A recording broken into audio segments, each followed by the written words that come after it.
Hello, and welcome to Activate Presents Grow Your Mind chat sessions in collaboration with CoLabs. I am your host, Anam Sethi. Welcome to the show.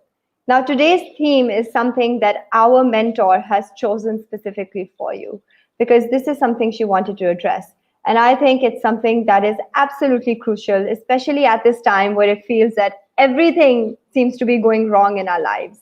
And that theme is resilience, springing back from a bad situation. Now, before we call our mentor and try to make sense of this massive concept that could potentially transform our lives, I want to share something with you. Uh, During the coronavirus lockdown, I had a friend who died in a very unexpected manner. And at that time, it was very difficult for me to understand how to cope with something like that. It was not so much that I was worried about myself, more so that I kept thinking how his friends and family would react to the situation. How would they ever recover? How would they ever forget? How would they move on? How would they eat? How would they sleep? Now, when I started asking myself these questions, I obviously did what everyone else would do. I went online and I tried to read as much about it as possible, about grief, about trauma, about recovering from a bad state. And the more I read, the more confused I became. But there was one thing I think that really stuck with me. I came across this TED talk by Lucy Hone, and I think it was called The Three Secrets of Resilience. And I started listening to it, and of course, Lucy was talking about her own trauma. She had lost her child at a young age, and how she had coped with that. But the one thing that stuck with me was something she said. She said, we as humans are scientifically, from an evolutionary perspective, programmed to keep the bad with us and to let go of the good. So all the bad thoughts, the bad instances, the bad reactions stick to us like Velcro. And they refuse to leave us because if you think about it, this is something that comes from a very survival instinct. If you see a tiger, you should take notice of it, and you should keep taking notice of it until the tiger is gone. Versus a good situation when you see a rainbow or something that makes you happy. Now, that doesn't really threaten your life. So it's okay for you to look at it, appreciate it, but then move on from it. So the bad really gets to stay around, whereas the good kind of leaves us. And we are always left with this feeling that something is always going wrong. Now, obviously, I cannot make sense of that, but I do believe that it's true. And so we're going to dig deeper into this today. Why is it that we tend to focus all our energy on the bad, even the things that don't threaten us, the things that just maybe preoccupy our mind and put us in a spiral? And if we are faced with a bad situation, how are we eventually going to recover from it? Today, we have somebody very, very special to talk to us about all these things and much more. She is an executive coach, an OD expert, a diversity and inclusion expert, a transformation strategist. She has worked with some of the leading organizations in the world. Currently, she is Director HR at the British Council. She is also the CEO and co-founder of Mentors, Trainers, and Consultants, and the co-founder of Her Bright Beginning, which is a fantastic multifaceted group for the development of all women. So before I can say anything else, please welcome Sabahat Bokhari. Sabahat, I am so excited to have you on the show. Thank you for taking out the time to speak with us today. Thank you so much, Anam. It's really a pleasure to join you in this fantastic show. I've seen a couple of episodes of this show, and I'm really impressed with the way you're handling, and the topics are really very good as well. So very excited to be part of Thank this. you. Thank you so much, Sabahat. And today's topic is something that you've chosen, so I'm very excited to get into it. As I mentioned during my little brief, it's something that always confuses me. It gets to me because it's something I think which is very difficult for us to understand, to accept, and to actually act on. But before we go deeper into this, I want to ask you, when you were first starting out in your career, what were some of the fears that you had? All right. So I think I had a rather interesting career in a way that I came from the resilient background, I would say that. The career that I chose is something that I chose out of my bouncing back to my life. And it is not something that is my first topic or first chosen career. because I wanted to be someone else, like anyone else in the in the world. I just wanted to do my own thing, and I think the first fear that I got was that I might not do well, Hmm. and because I am an achievement oriented person, and I've always been an achievement oriented person, and my innate sense of perfection, something that I choose very dearly to me. And the first fear that I had was that I would not be able to make it, and there were things that were told to me often, which was not going in favor of me being. So I started my career as a consultant. I did not take the Hmm. normal route of being a corporate, and the biggest. I was only 22 at that time. So the first thing that I got to know was the consultants are typically aged, and they have typically the persona of being through the things, and you're too young to join this field. So the biggest fear of rejection was there.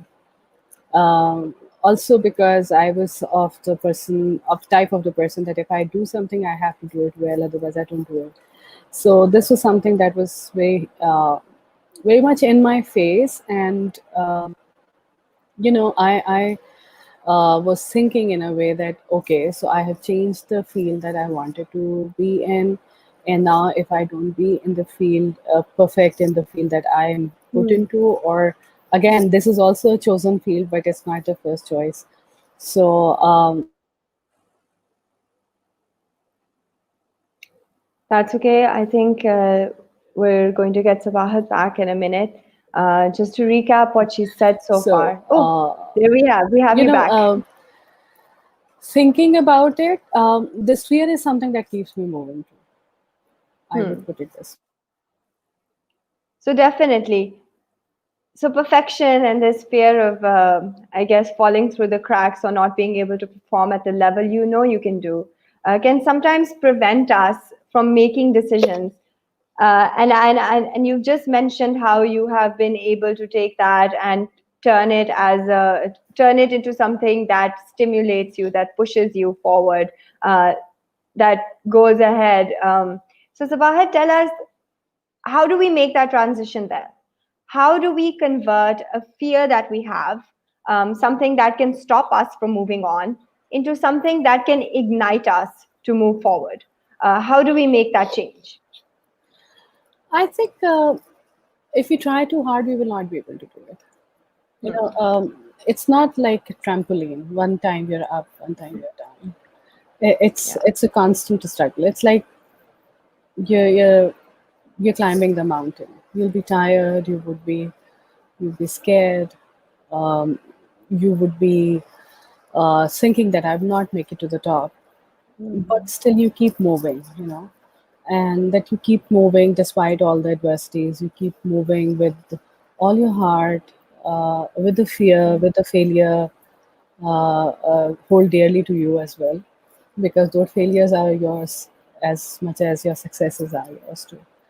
So That's I think the first thing that is very important is that accepting that it is part of your life hmm. too. If you keep expecting yourself to be always successful, to have no downs at all, you're expecting unrealistic from you. And that expectation of succeeding, being always the right, being always the topmost, being always the choice, is something that's not true. That's not how life functions. So if you start accepting it, that life is very much part of all the adversities as well, it becomes a bit easy. And Agreed. yeah, and also this acceptance is something that comes with its own fears. Hmm. So you need to Interesting. accept those fears too. So one fear Yeah. is that I won't be able to talk, and you accept Hmm. it. The other fear is that might never be able to be at all. Hmm. So fighting that is something that helps you bouncing back, because again, you're going to be there, and even Right. if you won't be there, so what? So what? No, I think that's absolutely a very interesting take on it because I think the mindset that I have often seen, and perhaps was also a part of my life, especially when I was younger and I was in college and all those things, was this idea that bad things keep happening to me, to only me, and to nobody else. Oh, and I feel like we kind of tend to victimize ourselves, and we put ourselves aside and we say, oh, it's just us, it's nobody else. But I believe the acceptance that it's a general thing that happens to everyone is an interesting take. Something that we all, if we just accept it and we don't try to separate ourselves as special in adversity. I think that's a very interesting take. But Sabahat, so tell us, like, what were some of the struggles or challenges then? We've discussed fears, but what were some of the actual challenges that you began to face? And how did you then cope with those? Okay, so I really have a fair share of challenges, all sort of them.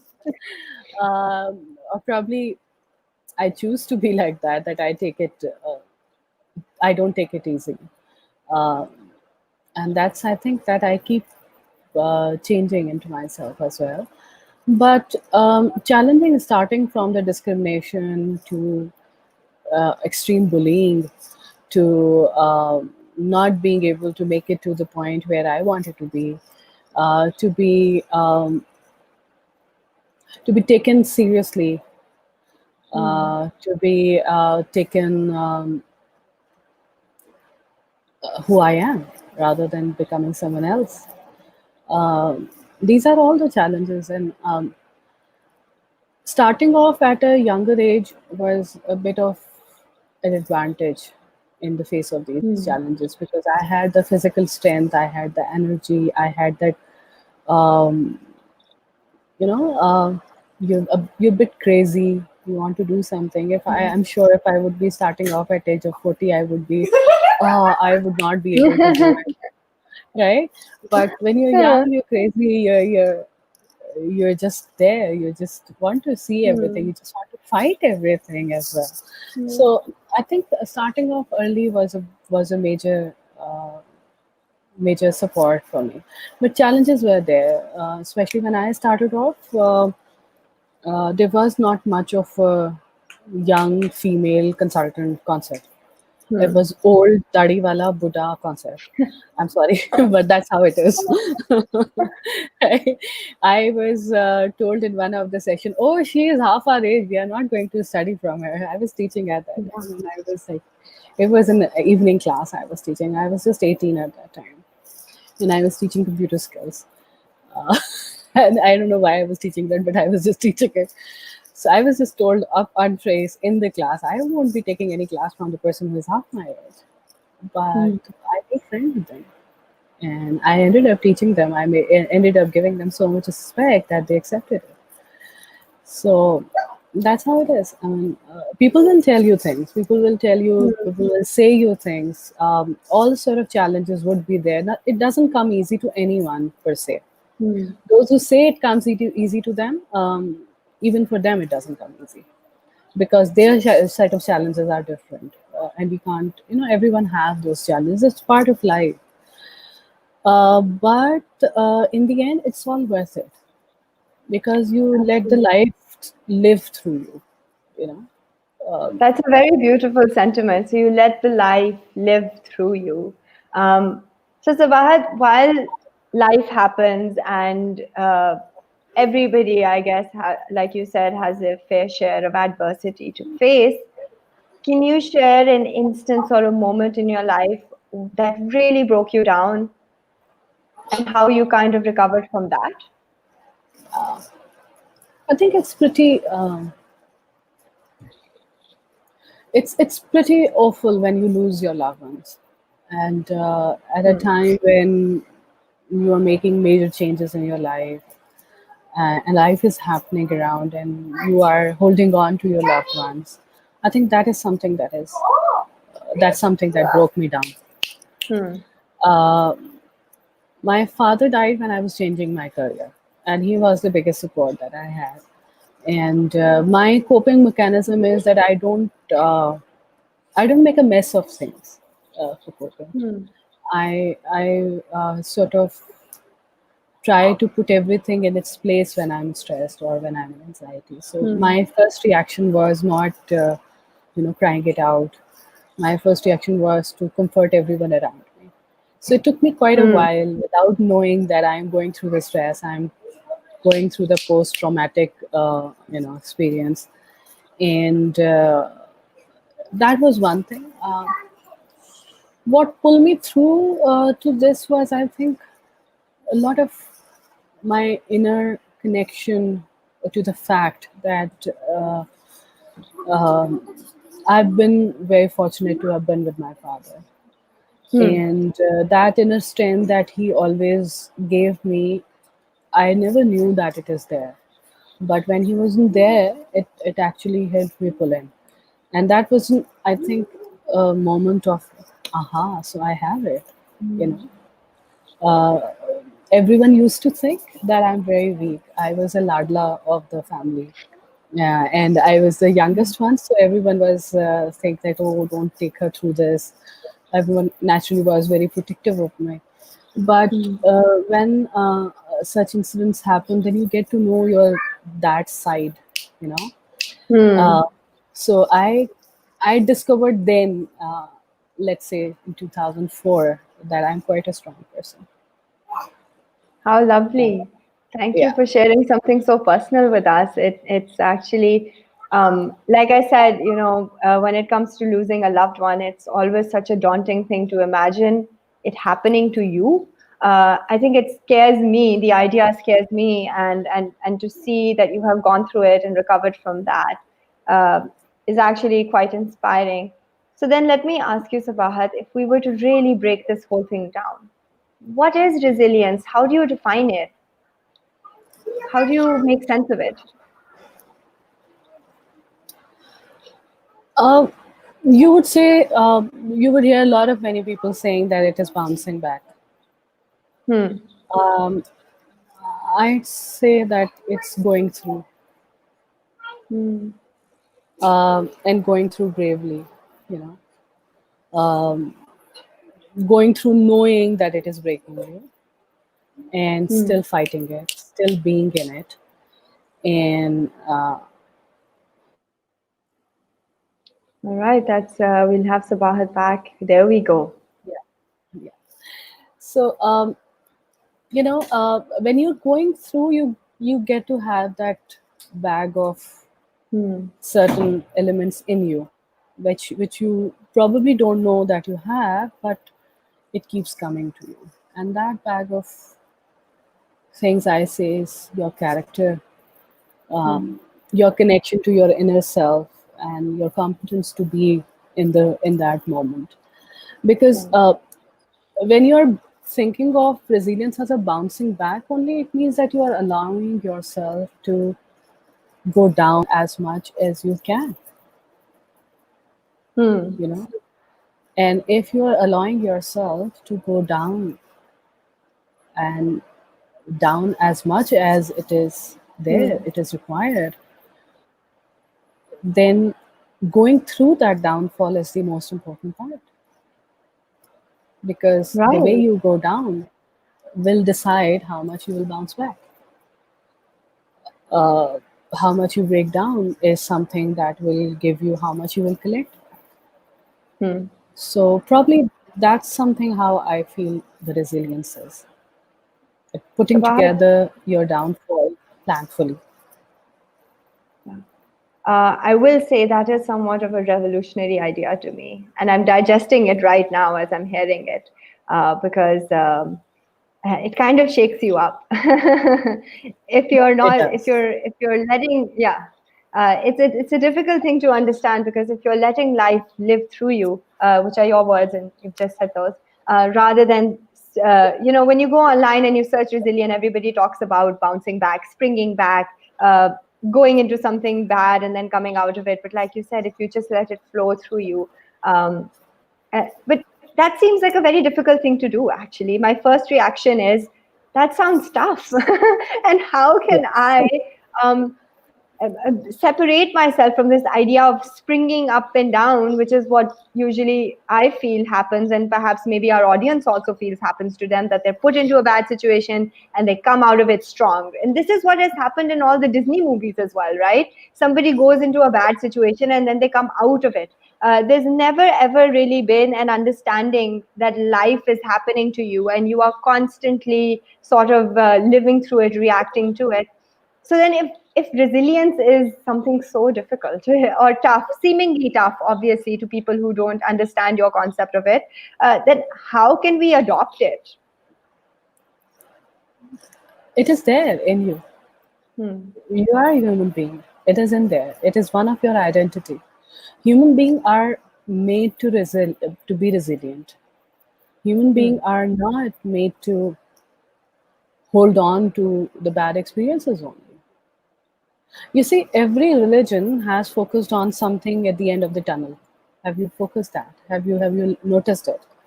That every religion in the end of the to the you talk about all the religions of the world, and all of them say there is a light at the end of the tunnel. There is a life Right. after. There is heaven. There is and this concept comes in every single religion. And if you're atheist and you don't believe in religion, even then you talk about the light at the end of the day. You see, it's not difficult because you have seen people going through the phases of life very differently. Those who are the kind of the people you will always find, and those who always bounce back are the people who go through the life very calmly. They're very self-aware. And I think the biggest asset that you can have is your self-aware and self-confidence that this is happening to you because you can take it. You don't fight back because if you try too hard on bouncing back, you are not learning anything out of that experience. Yeah. And how would you go through the next experience then? If you don't learn from one experience, how would you learn through other experiences? You might not go through one experience very successfully, but then you'll know what your character is, what your inner strength is, what gives you the power, who are your relationships, what are your life skills, and then you work on it. Then you experience another adversity, and then you react differently, and then you react differently for any other, and then that these are all the life experiences that you gather. Until unless I burn my hand once, I would not know what the heart feels like. True. That's So absolutely it is true very because, yeah. Okay, so Sabahat, this is a kind of a new thing to hear. I think our audience also must be feeling this is something very different from what we've been maybe taught or what we've assumed life to be like. My question then becomes that if we separate our mind from this idea of bouncing back and start taking life for what it is and start accepting that life will be full of adversity, and it's not so much going in and out or up and down from situations, but more so living through them. What happens then when you burn your hands too many times? What happens when it seems like you've been what happens when instead of bouncing back, you're just feeling like it's always down, or you feel that you're living through life, but life isn't really bringing you the good stuff? How do you then sustain resilience in the face of what seems like continuous adversity? So this is how it is, that it's not about bouncing back, it's about No problem. We will, and this is where your awareness comes in, this is where your coping skills come in, this is where your social support comes in. Life is a mix of it's a rainbow.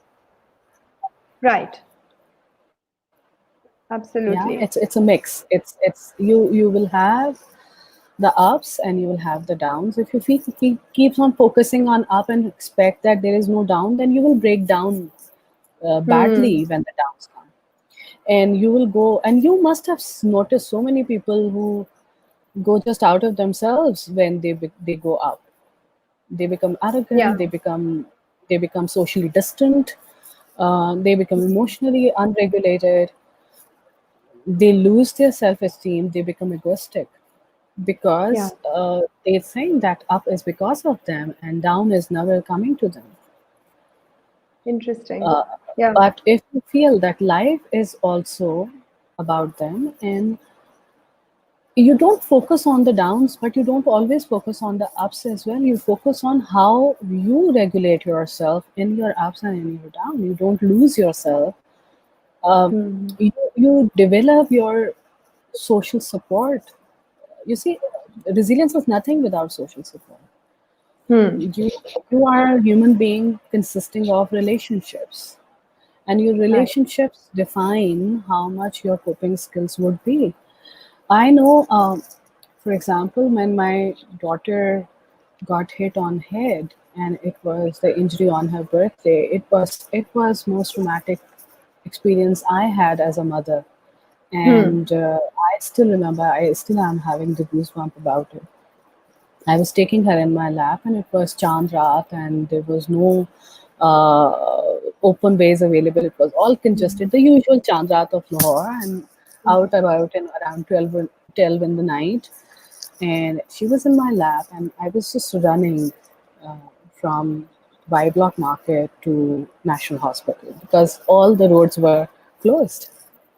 All the roads was jam packed, and she was bleeding like anything. And I was like, "What do I do?" So I was, I would say, I was acting out of my sense of motherhood, but I also Hmm. was acting out of my sense of coping, how to cope with that. And I took off my dupatta, tied on her head, so the bleeding stopped, and I got relaxed. Okay, I can handle it. And I kept telling myself, I can handle it. I kept telling myself, I can handle it. And we had that rough moment at National Hospital. We shifted her from there to CMH.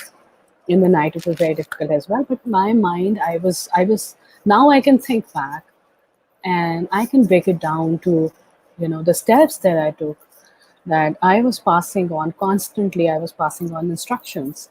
I was calling my brother, and I told him, "You see, I am coming out there. You just made the doctor ready." I was telling my Hmm. husband, "Take care of the elder one." I was telling the street people who were helping me, "No, let me handle it." There was immense support that was there.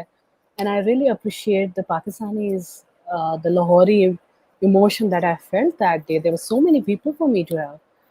And what helped me was that I was not arrogant at that time. If I would be having arrogance as a character, it would have come out at that time, Yeah. right? That's So true. I can now go back and see that I was very thankful to the people who were coming to help me. And that is why I was able to give them instructions so that they can help me more. Rather than blocking them, I was taking and accepting that they can help me. And I still remember that when the doctor came and he said that we don't have any anesthetist available and we have to do it without anesthesia and we will use the local anesthesia only. My heart just sank there. Hmm. And only I know how I hold my daughter, and every stitch I still say it is on my heart, not on her head. Oh And my. the time that it ended, I just collapsed. Okay, I just Yeah. collapsed. And I said, okay, I have taken her now. Now she's fine. Now I need my moment. So I took my moment. I became compassionate towards myself as well. That no, I cannot take more than that. But I was there when, as long as it was possible. So I think what comes out of you is something that you takes during the life when you're going up.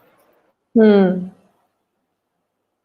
That's, Sabaha, that is absolutely, first of all, thank you so much for sharing that story with us because it's a very personal story and it rattles us just to hear it. So, hearing that you've actually gone through that situation is very difficult for us and it sounds really tough. But it's really important, and for our audience to also understand that um, the way we react in these situations, like Sabahat said, we can always look back on them and break them down and say, oh, we did this and we did this right and we did this wrong. But when you are in that situation, everything that you are, who you are, comes out. So, like Sabahat mentioned, if you are arrogant in that moment, it would show. If you are somebody who is prone to anger, it would show. If you are somebody who is calm or collected, it would show. In those moments of extreme adversity and stress, your reality would shine through. And we hope, we're hoping that Sabahat will be able to join us. But in all of this whole thing, I think one thing that is really important, which is what Sabahat ended on, is that we are able to reward ourselves by being kind to ourselves after the fact as well. Because just like Sabahat was talking out throughout the show, and obviously this is something that is very unique to her and her style of thinking. But if we are going to let life live through us, and we are not going to let the down feel so down and the up feel so up, then we have come to a certain level of acceptance that life is going to be what it is. And when we approach unique or adverse situations from that angle, we can perhaps really get a good sense of how everything is done. Being kind to yourself after the fact, that's a lovely story to share, and it really is kind of Sabahat to come and talk about that on the show for us, for you and me to learn really how we can also recover from situations. We are currently living in a time where it seems that everything is going wrong and then some. It's a threat to go outside. It's a threat to meet your friends. It's a threat to go to a restaurant. It's a threat to go to work. It's a threat to do anything that seems normal.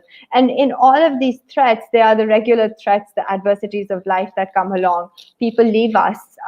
People move on. People pass away. Bad things happen. We hurt ourselves. We get late for work. All of these things just pile up, and they can seem like big mammoth problems.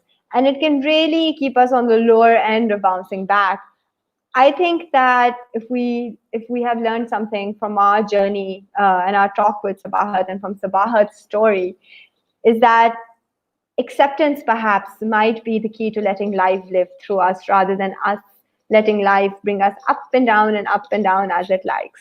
So on that note, it's time for your gym task. And this one is going to be a little bit of an emotional one because it is inspired by Sabahat's words and her journey. And so I request you this week that think about, identify one moment in your life that broke you down. It could be anything really. Sabahat has shared quite a few of hers. She talked about the death of her father. She talked about her child running through the streets with her child who was bleeding through the streets. Now, whatever that moment is for you, it could be anything. Sit down and look back on it and see how you reacted. Just write it down. You don't have to analyze it. You don't have to put a thesis on it. Just observe, what did I do? What did I say? How did I react to the people around me? Sabahat spoke a lot about support and how that built her up. But then if you had support, how did you react to them? What kind of behavior did you exhibit? I think self-awareness, which is another thing that we talked about, and acceptance. If we can somehow be aware of our behaviors, especially when we are broken down, or especially when we are in a situation when we lose our minds and we do whatever comes to our mind, then perhaps we can move more towards being aware and accepting who we are. So on that note, I would like to thank our guest heavily for this really deep, really raw conversation that we've just had. This has been Activate's Grow Your Mind chat sessions. I am your host, Anam Sethi. I'll see you next week.